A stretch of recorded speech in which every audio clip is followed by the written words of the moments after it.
자, 성경에 보면은 그리스도인이라는 단어가 오늘 본문 말씀처럼 세 군데에만 나옵니다. 신약 성경에 나오는데요. 자, 그리스도인 좀 더 좀 풀어서 얘기하면은 그리스도의 사람이죠.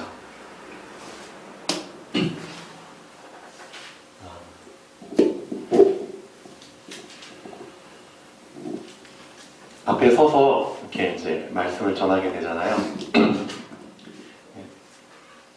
이렇게 저 같은 경우는 참 많은 저희 속 사람이 참 많은 싸움을 합니다. 겉사람의 싸움이 아니고 저희 속 사람이 참 많은 싸움을 하면서 이제 이 자리에 섭니다.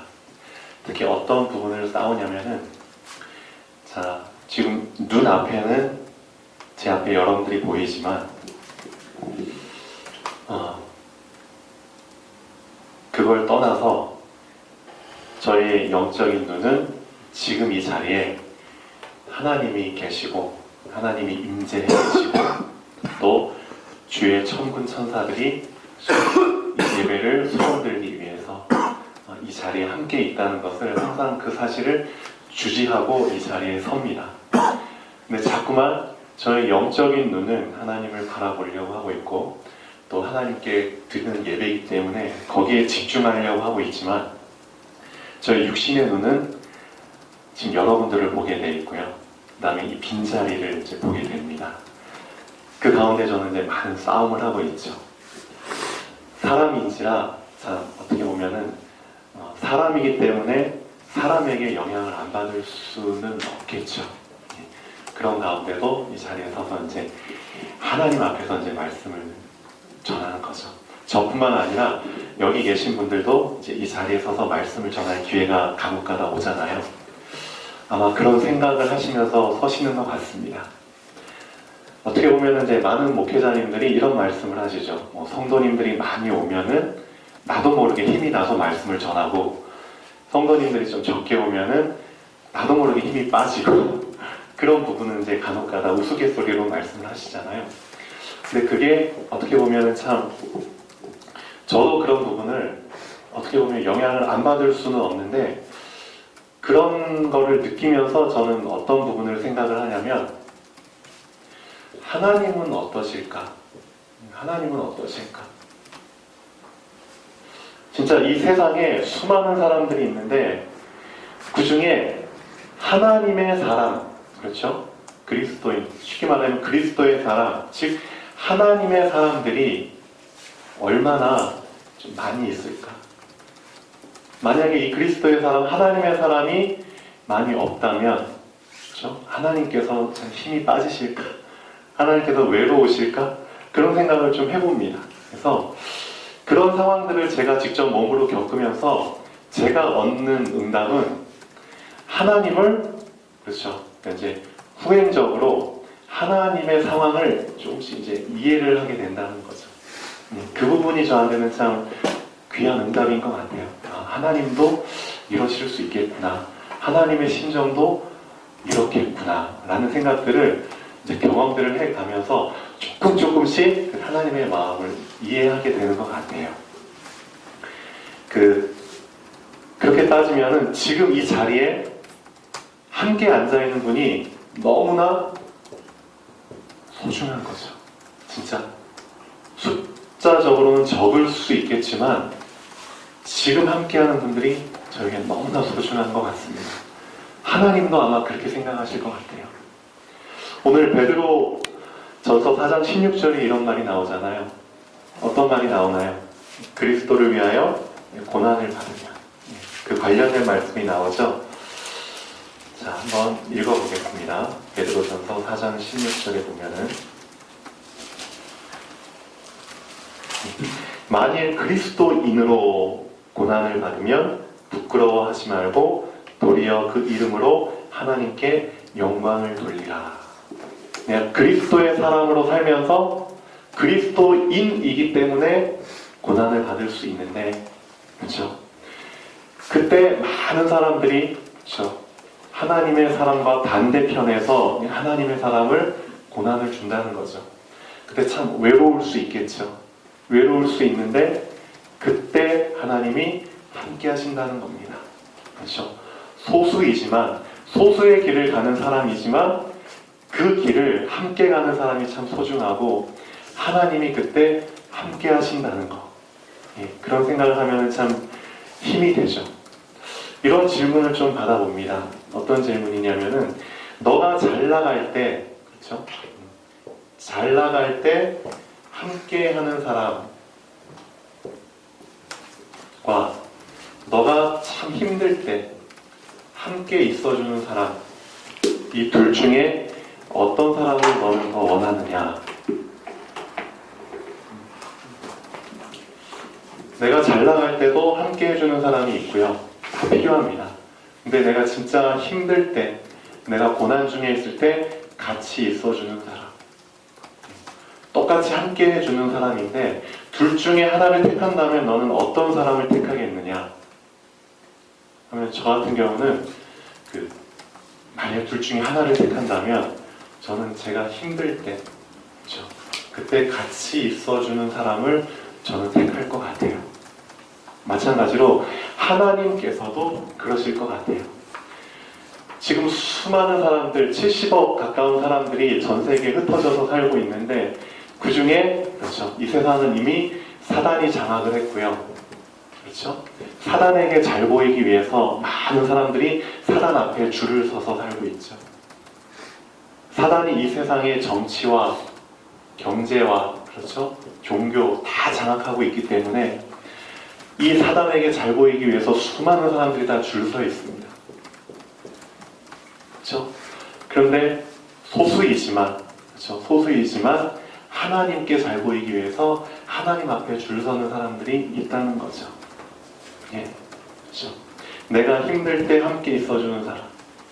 어떻게 보면 하나님 입장에서도 수많은 사람들 중에 고난 받으면서도 그리스도의 사람으로 살길 원하는 사람. 이 사람들에게 하나님의 눈이 가 있지 않을까 그런 생각을 좀 해봅니다. 임마누엘이 무슨 뜻인지 다 알고 계시죠? 예.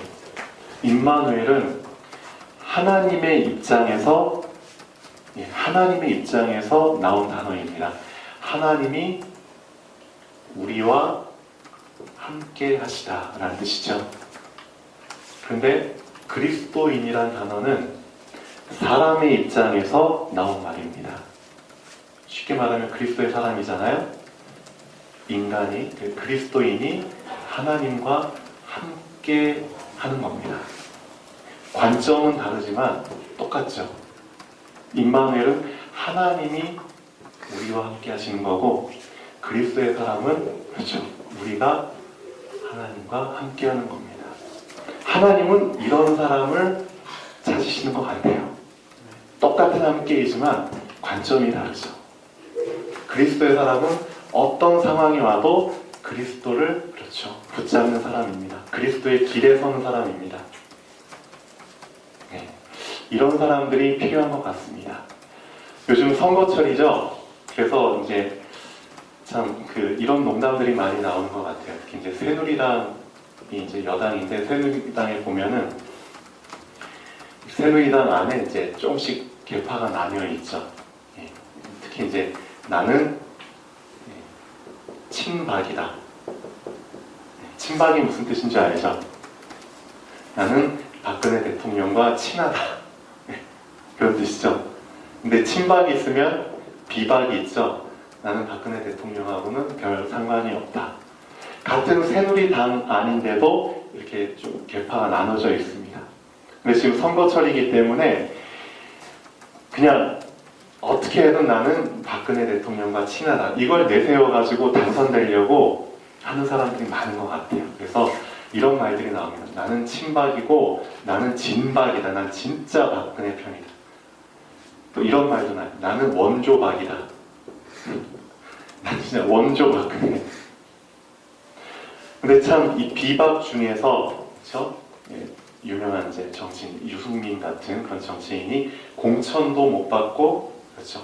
예, 박근혜 대통령에게 미움을 받고 친박 사람들한테 미움을 받아가지고 공천도 못 받아가지고 이제 무소속으로 지금 출마했잖아요.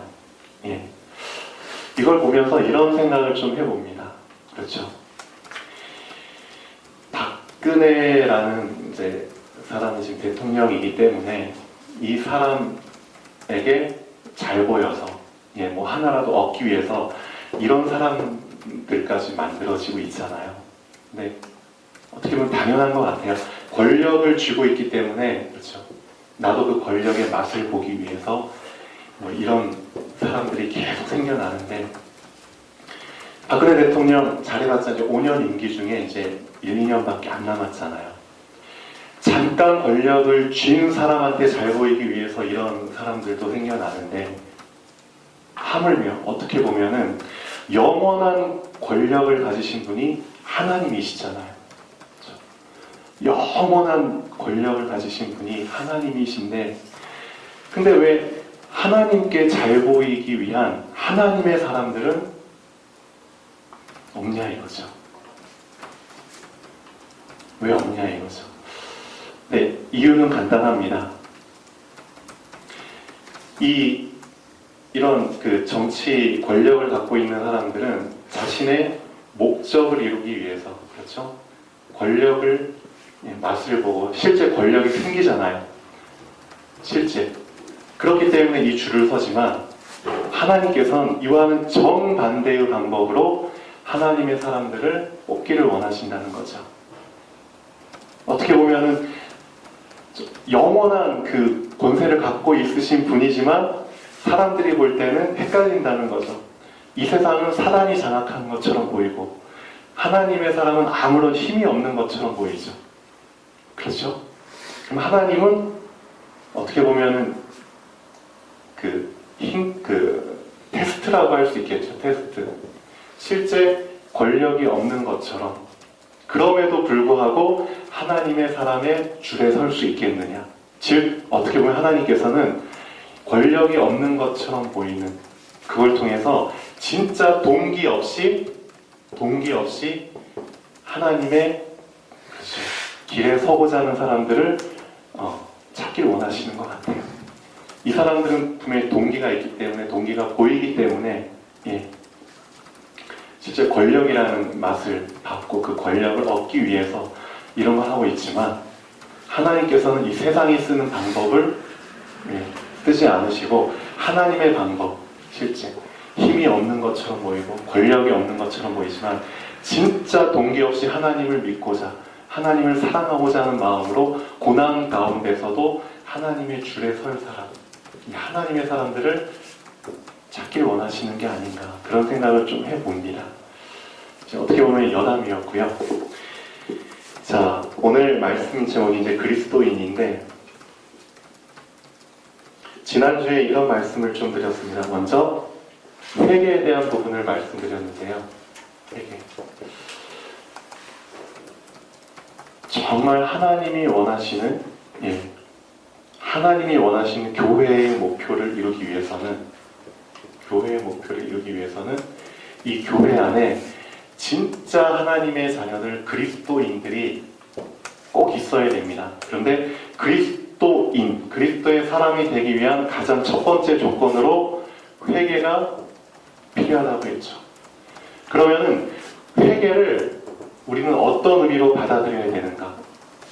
분명히 죄를 지으면 회개를 해야 되는데 여기에서 우리가 좀 중요하게 생각해야 될 그 개념이 있습니다. 죄를 짓게 만드는 동기를 회개를 해야 되는 건지 아니면 죄를 지은 결과를 회개하는 건지 이 두 가지를 좀 깊이 생각을 해보셔야 됩니다. 분명히 둘 다 회개를 해야 되겠지만 어느 부분에 하나님은 더 포인트를 두고 계실까요? 나는 과연 어떤 부분에서 회개를 해야 되는가? 뉘우쳐야 되는가? 죄를 짓게 만드는 그 동기를 회개를 하는 것인가? 아니면 죄를 지은 그 결과를 회개하는 것인가? 여러분 어느 부분을 회개를 하십니까? 네, 이런 죄를 지었습니다. 이걸 용서해 주세요. 그 죄의 결과를 회개하십니까? 아니면 동기를 회개하십니까? 한번 잘 생각해 보셔야 됩니다. 어떤 사람이 진짜 열심히 하려고 해요. 진짜 최선을 다해서 뭘 하려고 하는데, 근데 잘하려고 하는데도 부족해가지고 실수를 저지르잖아요. 저도 이제 직원들을 좀 뽑아보는데요. 여러 명이 이제 좀 이렇게 교체가 됐죠.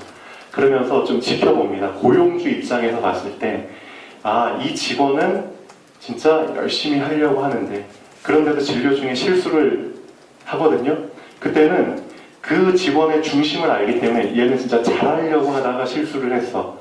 그러면은 그 실수가 눈에 안 들어와요. 그리고 당연히 용서가 돼요. 근데 어떤 직원은 잘하려고 하는 마음이 없어요. 그렇죠? 잘하려고 하는 마음도 없고, 그럼 당연히 실수를 하게 되죠. 그럼 그 실수가 계속 제 눈에 밟혀요. 쉽게 말하면. 겉으로는 용서를 해주는데 속으로는 용서가 안 돼요. 그런 경우를 보면서 하나님께서도 그러실 수 있겠구나라는 생각도 이해를 하게 됩니다. 하나님의 입장에서도 분명히 하나님께서는 죄를 사하시는 권세가 있으신데, 하나님의 자녀들이 그래요. 죄를 회개받기 위해서, 사함받기 위해서 하나님께 회개를 해요. 근데 어떤 사람은 진짜 하나님 저 죄 짓고 싶지 않아요. 근데 짓고 싶지 않은데 어쩔 수 없이 제가 약해서 지었어요. 하나님 진짜 짓고 싶지 않은데 지었어요. 저를 용서해 주세요 라고 기도하는 사람과, 그렇죠? 하나님 저 죄 짓고 싶어요. 어떻게 보면은 저 죄 짓기 싫은 마음 없고요. 저는 죄 짓는 거 좋아해요. 그래서 죄를 지었어요. 근데 그 죄 어쨌든 하나님 용서해 주세요. 그렇게 기도하는 사람과 하나님의 입장에서 봤을 때는 어떨까요? 누구의 죄를 더 기쁜 마음으로 용서해 주실까요? 당연히 전자겠죠. 어떻게 보면은 그래서 우리는 죄를 지을 수밖에 없는 존재지만, 회개를 할 때 어디에 포인트를 두고 회개를 해야 되느냐? 만약에 전자의 사람이라면 분명히 이 사람은 회개하는 삶을 사는 가운데 분명히 변화됩니다. 왜냐? 이미 이 사람 마음 중심은 죄를 짓기 싫어하는 마음이 있기 때문에 하나님은 분명히 이 사람을 변화시켜 주십니다.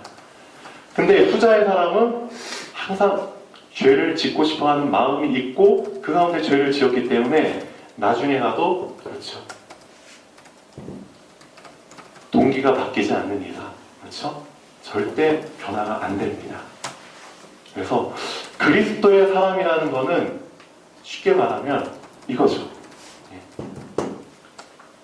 이 부분, 진짜 회개가 하나님이 원하시는 그 회개를 붙잡은 사람이 그리스도의 사람으로 변할 수 있다는 겁니다. 만들어질 수 있다는 겁니다.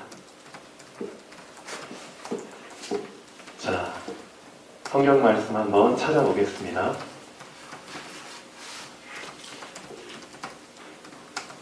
마태복음 13장 24절 한번 보시죠.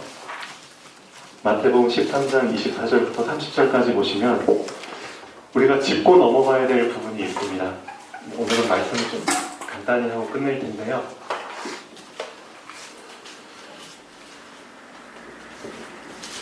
교인이 있고 그리스도인이 있습니다. 이게 같은 말인가요? 아니면 좀 다른 말인가요? 누굴 보고 교인이라고 하죠? 교회 다니는 사람을 보고 교인이라고 하죠? 교회 다니는 사람을 보고 우리는 교인이라고 합니다. 아, 너 어느 교회 다녀? 그럼 저는 어느 교회 교인입니다. 그렇죠? 근데 교인과 그리스도인은 엄연히 다른 말입니다. 교인 중에 그리스도인이 있고요. 교인 중에 비그리스도인이 있습니다. 그렇죠? 무조건 교인이라고 그리스도인이 아닙니다. 교인 중에는 그리스도인과 비그리스도인이 섞여 있습니다. 거기에 대한 말씀을 마태복음 13장 24절부터 예수님이 예를 들어서 말씀하시죠. 자, 지금 우리가 나의 교회의 목표에 대한 부분을 지금 이제 계속 배우고 있는데요. 교회 안에, 그렇죠? 교회 안에 분명히 교인이 있는데 교인 중에는 그리스도인과 비그리스도인이 있기 때문에 이 사실을 구분하고 교회의 목표를 붙잡아야 됩니다. 사실상 교회의 목표를 이루는 사람은 그리스도인들이죠. 마태복음 13장 24절부터 30절까지 한번 읽어보겠습니다. 예수께서 그들 앞에 또 비유를 들어 이르시되 천국은 좋은 씨를 제밭에 뿌린 사람과 같으니 사람들이 잘 때 그 원수가 와서 곡식 가운데 가라지를 더 뿌리고 갔더니 싹이 나고 결실할 때 가라지도 보이거늘 집 주인의 종들이 와서 말하되 주여 밭에 좋은 씨를 뿌리지 아니하였나이까 그런데 가라지가 어디서 생겼나이까 주인이 이르되 원수가 이렇게 하였구나 종들이 말하되 그러면 우리가 가서 이것을 뽑기를 원하시나이까 주인이 이르되 가만두라 가라지를 뽑다가 곡식까지 뽑을까 염려하노라 둘 다 추수 때까지 함께 자라게 두라 추수 때에 내가 추수꾼들에게 말하기를 가라지는 먼저 거두어 불사르게 단으로 묶고 곡식은 모아 내 곡간에 넣으라 하니라. 중요한 말이 나오죠. 교회는 하나님을 믿지 않는 사람들도 올 수 있습니다. 저는 예전에는 어렸을 때는 아니 어떻게 하나님을 안 믿는 사람이 교회에 올 수 있지? 잘 이해가 안 됐어요. 근데 제가 나이를 들어서 사회생활을 하다 보니까 이 교회에는 아무나 올 수 있구나. 하나님을 안 믿는 사람들도 올 수 있구나. 그럼 하나님을 안 믿는 사람은 왜 교회에 오지? 왜 교회에 오지? 근데 제가 이제 요즘 많이 느낍니다. 이것 때문에 오는구나. 동기 때문에 오는구나. 제가 고등학교 때 구리시에 있는 작은 교회를 다녔는데요. 거기서 직접 목격한 일입니다. 고등학생이었기 때문에 잘 몰라요. 그냥 순수한 마음으로 이렇게 교회를 다니는데 어느 날 한 가정이 교회에 등록을 하셨어요. 한 가정이. 근데 이제 거기에 이제 어머님이 한 분 계시고 그 다음에 이제 딸이 한 명 있고 그래서 이제 2명이 등록을 했는데 저는 잘 몰랐어요. 이 한 가정에 등록했으니까 열심히 신앙생활 하시고 그리스도인으로 변화되시겠지. 근데 이 어머님이 진짜 오시자마자 참 열심히 교회 생활을 하세요. 그리고 구역 모임도 열심히 가시고 나름대로 모임을 많이 가지시면서 이 어머님 집에 그 여자 권사님들, 집사님들을 자주 초청해서 모임을 가져요. 진짜 열심히 하시는구나. 저는 몰랐어요. 근데 이 어머님이 이제 먼저 친해진 다음에 이 집사님들, 권사님들하고 뭘 만드셨냐면은 개 모임을 만드셨어요. 개. 알고 계시죠? 개. 그래서 이제 돈을 이제 서로 이제 걷는 거예요. 걷어가지고 이제 개 모임을. 그래서 이제 어떤 이제 좋은 이유를 대셨겠죠. 그리고 나서 이제 잘 하시다가 이제 돈이 좀 많이 모였어. 근데 어느 날 갑자기 이 가정이 안 보여. 안 보여요. 쉽게 말하면은 돈 다 모아서 뜯어가지고 이제 날른 거죠. 어떻게 보면.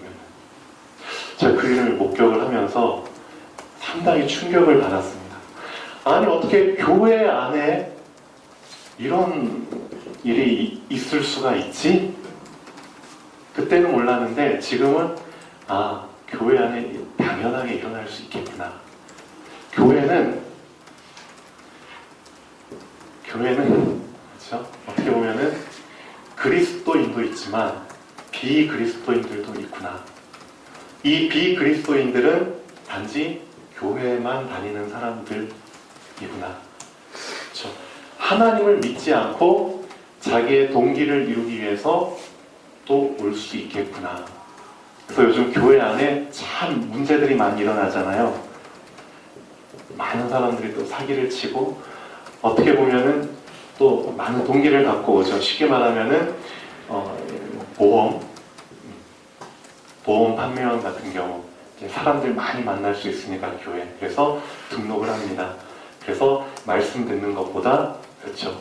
사람들 만나서 보험, 그 상품 판매하는 데 더 열을 올리고 그렇게 하다가 자기의 목적을 못 이루잖아요. 그러면 어느 날 갑자기 이 사람이 교회에 안 보입니다. 그렇죠? 그런 사람들이 많아요. 잠깐 왔다가 그냥 가는 사람들 중에 자기의 동기를 이루기 위해서 왔다가 그렇죠? 목적을 이루지 못하고 그냥 사라지는 사람들도 참 많이 있죠. 예수님께서는 이렇게 비유하십니다.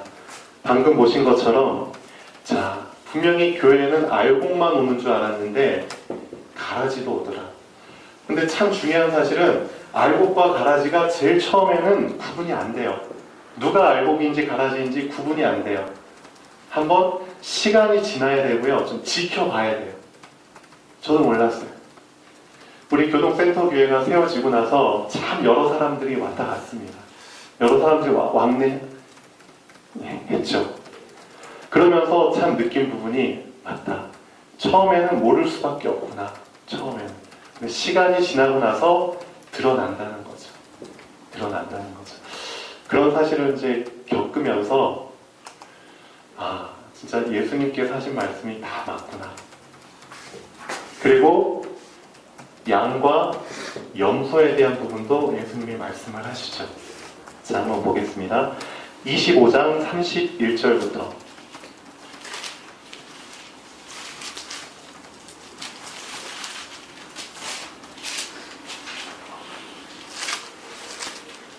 자, 이 사실을 우리는 분명히 알고 있어야 됩니다. 인자가 자기 영광으로 모든 천사와 함께 올 때 자기 영광의 보좌에 앉으리니 모든 민족을 그 앞에 모으고 각각 구분하기를 목자가 양과 염소를 구분하는 것 같이 하여 양은 그 오른편에 염소는 왼편에 두리라. 이렇게 말씀하셨죠. 그때 임금이 그 오른편에 있는 자들에게 이르시되 내 아버지께 복받을 자들이여. 누굴 말하고 있죠? 내 아버지께 복받을 자들이여. 즉 그리스도의 사람들이죠. 이 그리스도인들이여, 나와 창세로부터 너희를 위하여 예비된 나라를 상속받으라. 이 그리스도의 사람들은 어떻게 하나요? 내가 줄일 때에 너희가 먹을 것을 주었고, 목마를 때에 마시게 하였고, 나그네 되었을 때에 영접하였고, 헐벗었을 때에 옷을 입혔고, 병들었을 때에 돌보았고, 옥에 갇혔을 때 와서 보았느니라. 이렇게 말씀하셨는데 정작 그 말을 들은 그리스도의 사람들은 그게 이해가 안 되는 거죠. 우리가 언제 예수님께 그렇게 해드렸습니까? 근데 예수님이 이렇게 말씀하시죠. 우리가 어느 때 주께서 줄이신 것을 보고 음식을 대접하였으며 목마르신 것을 보고 마시게 하였나이까? 어느 때에 나그네 된 것을 보고 영접하였으며 헐벗으신 것을 보고 옷 입혔나이까? 어느 때 병드신 것이나 옥에 갇히신 것을 보고 가서 배웠나이까 하리니 임금이 대답하여 이르시되 내가 진실로 너희에게 이르노니 너희가 여기 내 형제 중에 지극히 작은 자 하나에게 한 것이 곧 내게 한 것이니라. 그렇게 말씀하시죠. 예. 우리는 단지 지극히 작은 형제 중에 한 사람에게 한 것일 뿐인데 예수님께서는 그게 바로 나한테 한 것이다 라고 하셨죠. 어떻게 보면 이런 맥락인 것 같아요.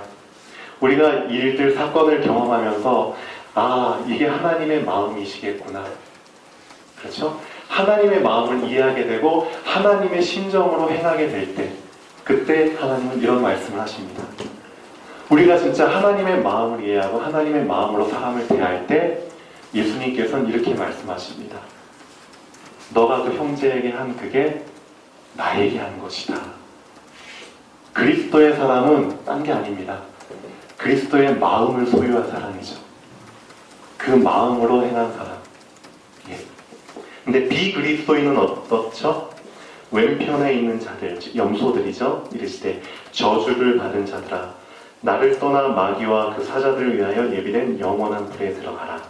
내가 줄일 때에 너희가 먹을 것을 주지 아니하였고 목마를 때에 마시게 하지 아니하였고 나그네 되었을 때에 영접하지 아니하였고 헐벗었을 때에 옷 입히지 아니하였고 병들자. 자, 하나님은 교회를 어떻게 생각하고 계시는지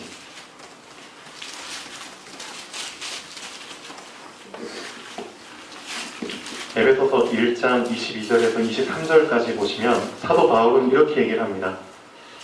또 만물을 그의 발 아래, 즉 예수 그리스도의 발 아래 복종하게 하시고 그를 만물 위에 교회의 머리로 삼으셨느니라.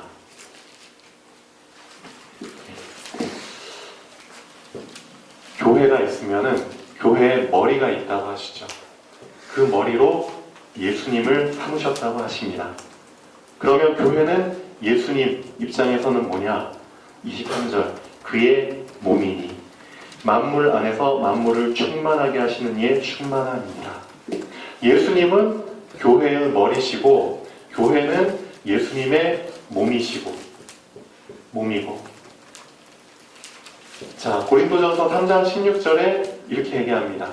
너희가 하나님의 성전, 교회인 것과 하나님의 성령이 너희 안에 거하신 것을 너희가 알지 못하느냐 라고 말씀하시죠. 자, 우리는 몸입니다. 누구의 몸이냐면 머리 대신 예수님의 몸입니다. 그러면 몸뚱아리는 어떤 역할을 하죠? 머리의 컨트롤을 받죠. 당연합니다. 머리가 생각하는 대로 이끄는 대로 몸은 따라가야 됩니다. 그렇죠? 쉽게 말하면 그리스도인이라는 말은 그리스도의 사람인데 즉 그리스도를 위에 사는 사람입니다.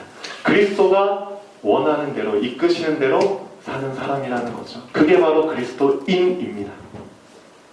교회 안에는 이런 사람들이 있어야 되고요. 진짜 교회의 목적은 이 그리스도인을 만들어내는 게 교회의 목적입니다. 이런 그리스도인들을 자라나게 하는 게 교회의 목적이죠. 이 그리스도인들이 그렇죠. 나아가서 세상 사람들에게 그리스도를 알릴 수 있기 때문에. 그래서 오늘 읽은 사도행전 11장 26절 보면은 그렇죠. 그리스도인이라고 누가 얘기를 해줬냐면 불신자들이 얘기를 해준 겁니다. 불신자들이 봤을 때 그게 바로 정말 전도겠죠. 하나 물어보겠습니다. 여러분 주변에 있는 사람들이 여러분을 볼 때 이렇게 느끼나요? 아, 저 사람은 그리스도의 사람이다. 그리스도인이다. 크리스찬이다. 혹시 그렇게 생각하는 사람들이 여러분 주변에 있다면 여러분들은 그리스도인에 가깝겠죠. 골로새서 1장 18절입니다.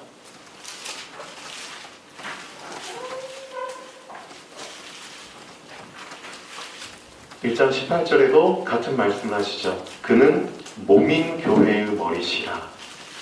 그가 근본이시고 죽은 자들 가운데서 먼저 나신 이시니 이는 친히 만물의 으뜸이 되려 하시며. 아멘. 자, 그래서 오늘 우리가 붙잡을 부분은 하나님의 목표를 교회에서 이루어야 되는데 교회 안에 그리스도인들을 통해서 하나님은 목표를 이루십니다. 근데 그 그리스도인은 누가 그리스도인이냐? 머리 대신 그리스도의 인도를 받는 사람들이 그리스도인입니다.